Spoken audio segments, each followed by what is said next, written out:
maybe. Okay, so we are recording. So what I want to look at is this compound here, which is the last one. If you look at, there's a set of NMR problems, like extra sample problems on Blackboard, and this is where this one's coming from. So we're looking at C10, H13, NO3. So what's the first thing we're going to do?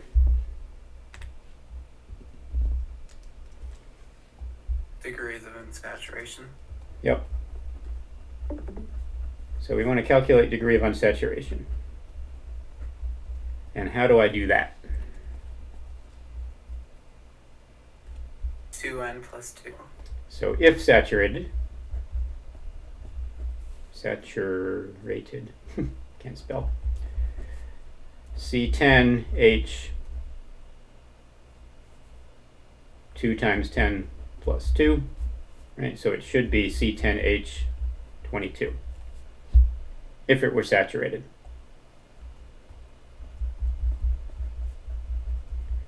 And the next thing I want to do is determine how many hydrogens are actually in that structure. So how many hydrogens are actually in that structure? 12. 14. Yep, 13 minus 1 for the nitrogen, or 12, right? Because the nitrogen brings an extra hydrogen with it, so we got to remove that hydrogen. When you have a nitrogen in there, saturated becomes something other than C10H22. So there are 12 hydrogens present. Saturated would be 22. How many are missing?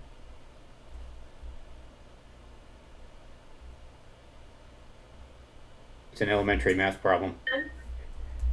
10 missing. And how many degrees of unsaturation does that mean? 5 degrees. 5 degrees of unsaturation. I should probably point out that the most important rule when you're doing a spectral problem is make sure your structure actually matches the molecular formula. I don't want to tell you the number of times people submit answers for spectral problems that don't match the molecular formula. And if it doesn't match the molecular formula, your chances of getting any credit are pretty close to 0. Right? So we want to make sure that our final structure actually is C10H13NO3. What does 5 degrees of unsaturation tell you? Does that give you a hint already as to what we might be looking at? You need at least 4 that's for a benzene ring. Yep, that's a large number of degrees of unsaturation. It's a relatively small molecule with only 10 carbons, so there's likely an aromatic ring. That is the most likely way, and that would use up 4 of those 5, so there'd still be another unsaturation somewhere else. All right, so that's the first thing. That's always step 1, is to calculate the degree of unsaturation. And you can do that without actually knowing very much, which means you can get some partial credit points on any spectral problem. So now we've got an IR and an NMR. We haven't really done much with IR, so it's probably not productive to look at that yet, although I'll look at it in a minute. So let's take a look at the spectrum. And I've blown that up. It should fit the whole screen now. I'll get rid of the sidebar. So what do you see in the spectrum? What's most obvious?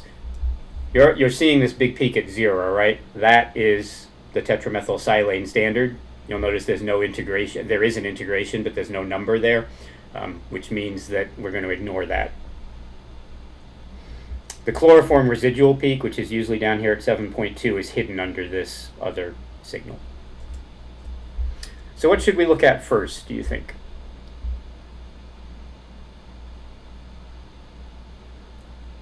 The lowest number, like closest to 0 set of peaks? Yeah, do you like those peaks? No. Those look rather messy. I don't think in this case, in this particular case, I don't think I want to look at those first. I will. Maybe the one just past 8? So let's look in the region for 7 to 8, because we thought it was an aromatic ring anyway. And now we know it's an aromatic ring, right? Because there are peaks. There's a 2H doublet at about 7.3-ish. and there's another 2 hydrogen doublet at around 8.1, which means there are 4 hydrogens in the aromatic region.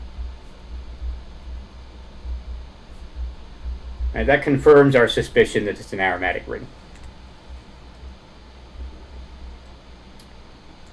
Right. And since there are 4 hydrogens in the aromatic region, we can draw possible ways that 4 hydrogens in the aromatic region could appear. Right? They could be all connected on adjacent carbons, or,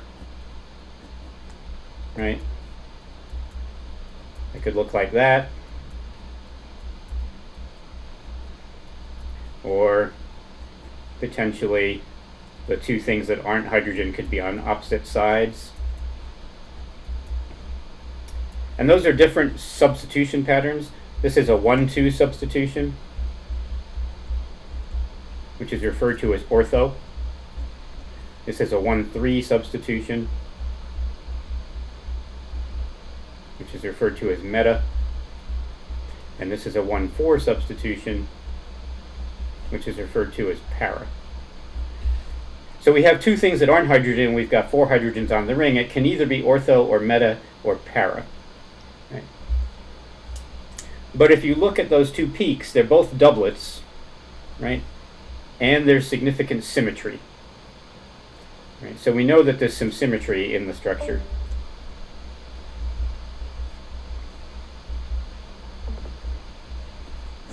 The only way you're going to get symmetry in an ortho is if these 2 substituents are identical. The only way you're going to get symmetry in the meta is if these 2 substituents are identical. But even if these 2 substituents were identical in the meta, this hydrogen is unique, this hydrogen is unique, and these 2 are unique. So you should see 3 signals, not 2. Para, it doesn't matter what's here or what's there, right? Because these 2 hydrogens always reflect into each other, and these 2 hydrogens always reflect into each other. So when you see that pair of doublets leaning towards each other like that, see how they kind of lean a little bit? Like the inside peak is a little higher than the outside peak. That means those 2 things are splitting each other. There's 2 hydrogens that have one chemical shift, 2 hydrogens have another chemical shift, they're splitting each other. This pattern that you're seeing where you have 2 doublets leaning towards each other, that pattern is distinctive for a para-substituted aromatic.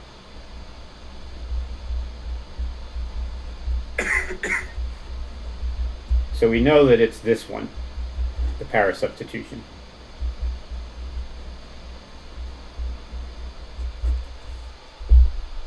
So that's useful information. So now we just have to figure out what it is that's attached to each of those positions. So we've explained that. What do we want to look at next, do you think? And you'll notice that there's a region here. This 2 hydrogen peak between 3 and 4 here is blown up, so we can actually see that it's a triplet a little bit more clearly. I don't know why they chose to blow that one up and not the others, or these would be nice if they blew those up, because those are kind of hard to see what's going on. So what do we want to look at next? We've used up 4 of our unsaturation, right? So we've already used 4 unsaturations of the 5. And we've used C6H4 from C10H13NO3. So we can actually determine what's left. What's remaining that we That haven't. 3 and 4 region to see if it's like bonded to an O. Yeah, that actually is what we're going to look at next. But what's left? If I've already used C6H4 out of my C10H13NO3, what do we have left? C4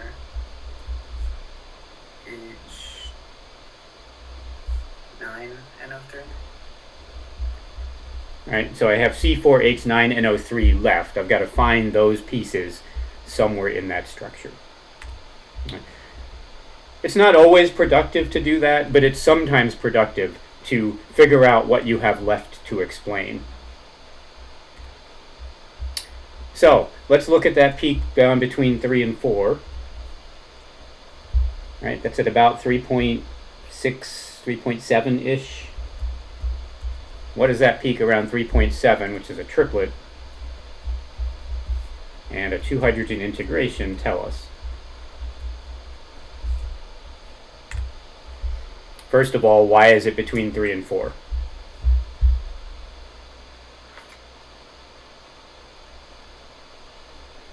The alpha carbon, like, is next to like an O. So there's an oxygen. So these peaks, right?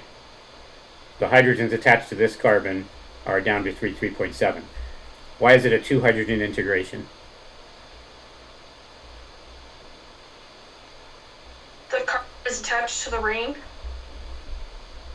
Integration doesn't tell you that. Well, there's just 2 hydrogens on the carbon. There's 2 hydrogens on that carbon, right? So we know that there's a CH2 group, and that CH2 group is adjacent to an oxygen. That's what puts it down at 3.7 and gives it the 2-hydrogen integration. Why is it a triplet? And you'll notice that that triplet actually follows Pascal's triangle. It's a 1 to 2 to 1 ratio. That tells us what's attached to this carbon. So how many hydrogens are there on this carbon?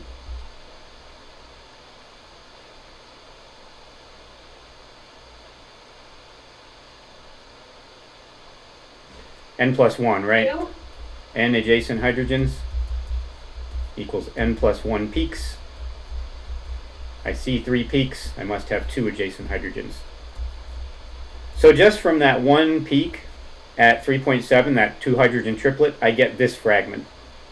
Right? I know there's a CH2 because there's 2-hydrogen integration, and I know that the adjacent is a CH2 because it's a triplet. So that's pretty good, right? I've now used another C2H5O. So what's left now?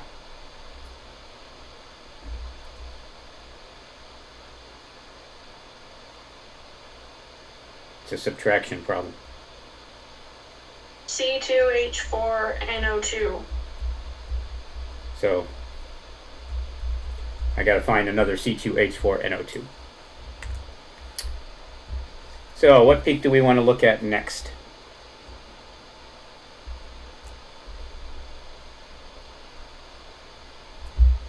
What's going on here at about 2.1-ish? There's a broad singlet at delta around 2.1.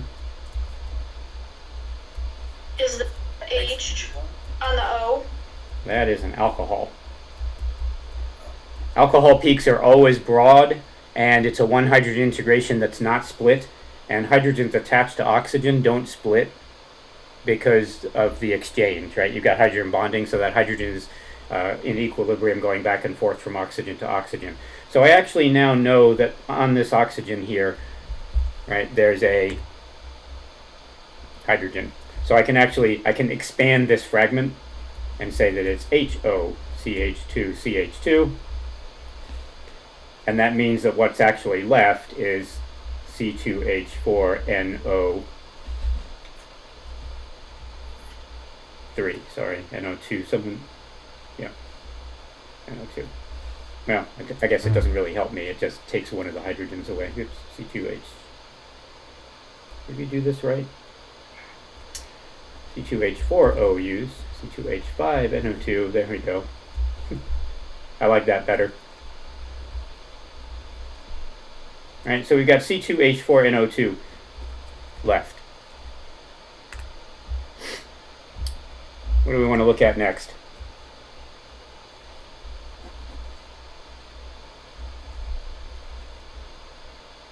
I don't really like those peaks between 1 and 2. They look confusing. But there's one more peak that's distinctive that we can look at first. The higher 3 one? Let's look at the peak that's at about 2.7. And it's a triplet, and it's got an integration of 2 hydrogens. So let's ask ourselves the same questions that we asked for the peak down at 3.7. Why is it down at 2.7? Why is it a 2-hydrogen integration, and why is it a triplet?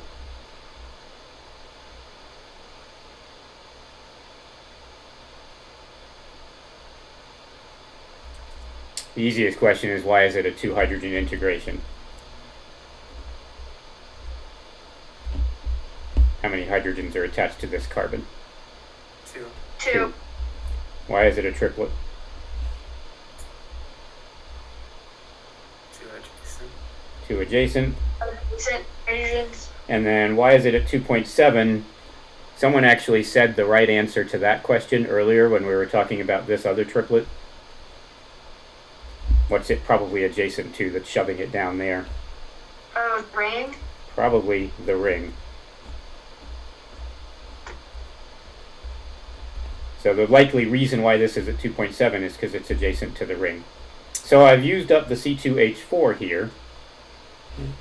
I've got these pieces.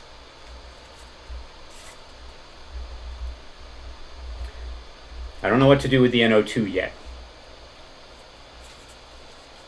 But I have a benzene ring, right?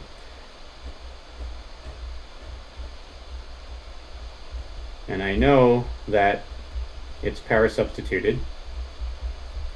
And I know that I've got a pair of CH2s attached to it.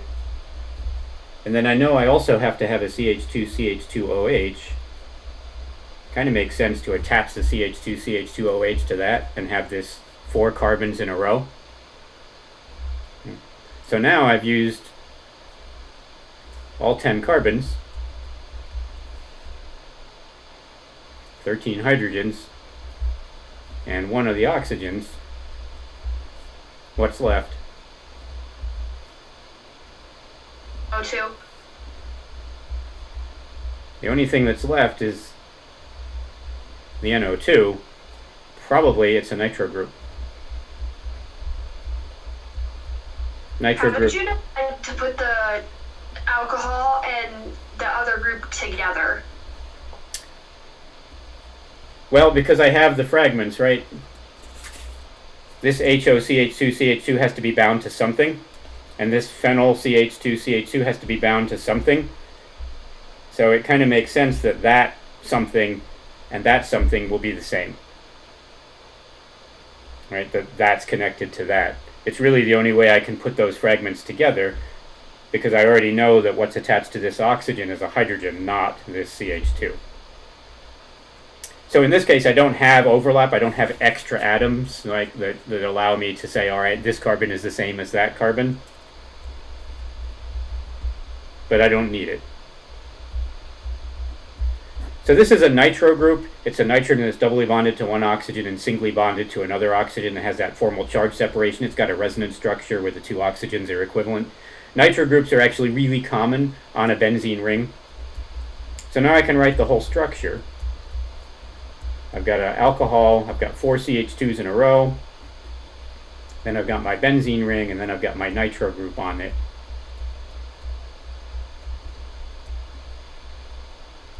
So now what I need to do is I need to explain where those are coming from, right? Because there's 2 CH2 groups here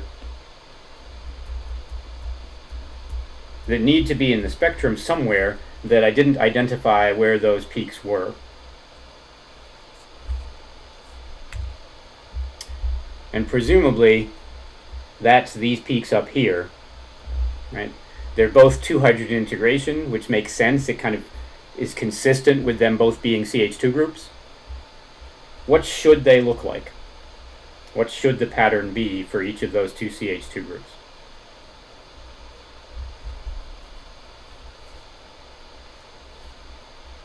A triplet? So this is a CH2, right? If we're looking at this one, I'm just going to blow this region up. We know this one is the delta 3.7. So we're looking at this one, these 2 CH2s on this carbon. How many adjacent hydrogens are there?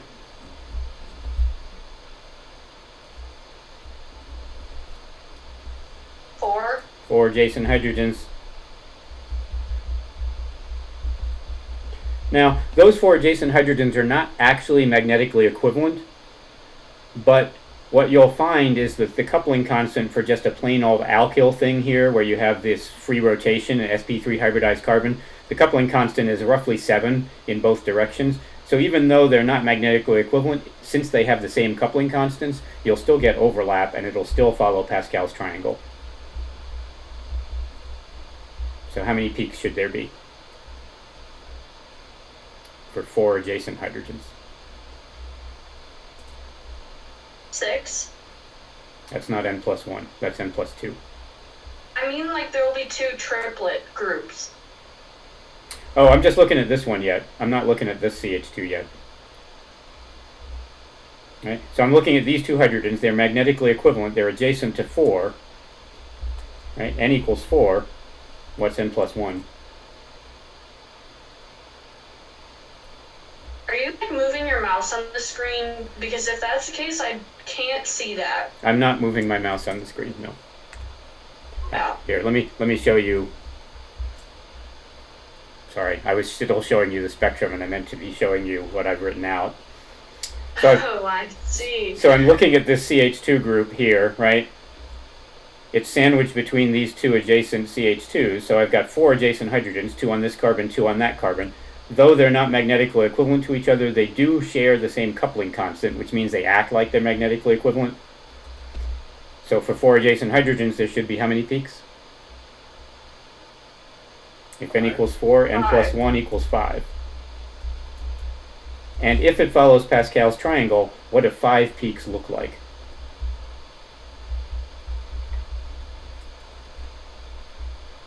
You know what Pascal's triangle looked like, right?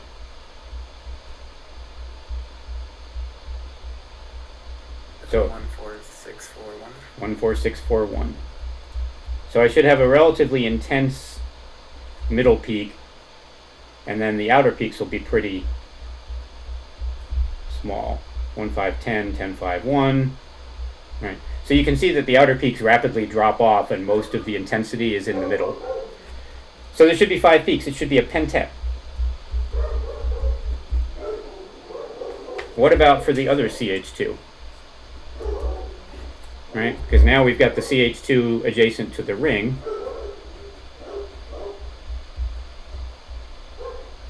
Right, this one was that delta approximately, what was that, 2.7? And then we're looking at this CH2, right? This is the one we're focusing on.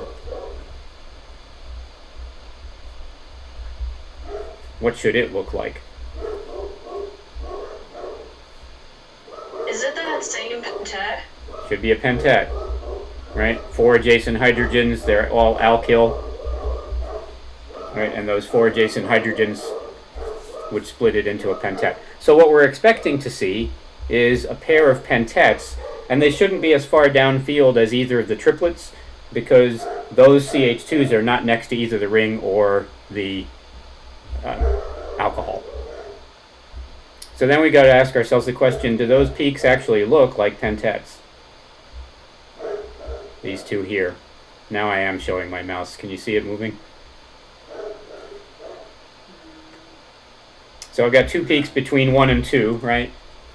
Delta approximately 1.4 to 1.8-ish.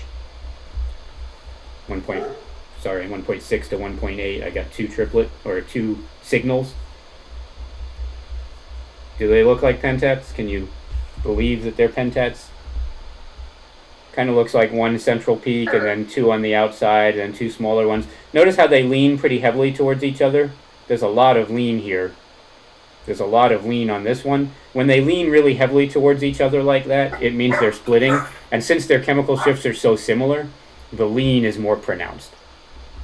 So it's consistent, right? You probably wouldn't have been able to determine that those 2 CH2s were next to each other and sandwiched between other CH2s just by looking at those peaks. But now that we have a proposed structure, we can look at what we're seeing and say, okay, it is consistent. The IR should be consistent as well, ideally. And so what you'll notice in the IR is you'll notice this broad peak here between about 3200 and 3600. Anybody know what that is?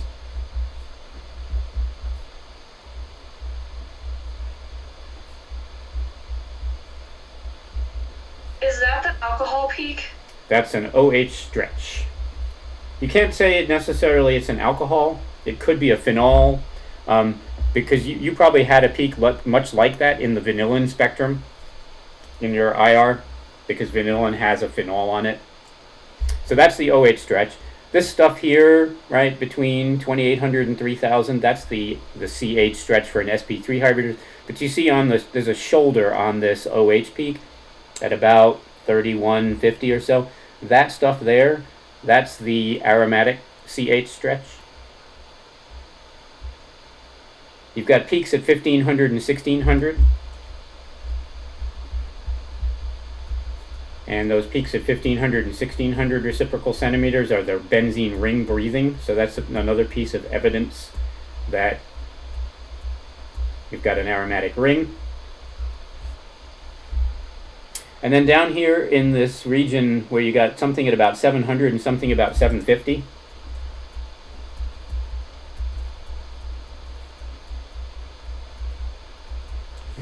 these peaks in this region are sometimes consistent with the nitro group. And then you've got this peak here at about 850.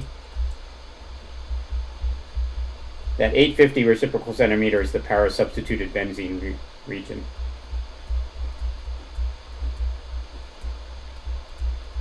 So there's some information that you can get from this. You've also got a carbon-oxygen stretch here at about 1050. Right, that's a fairly broad peak. And then you've got a peak here at about 1300-ish. I believe that's a nitro group. That's not something that you really need to know. So the IR is consistent as well. So our structure is what we thought it was. It looks like that.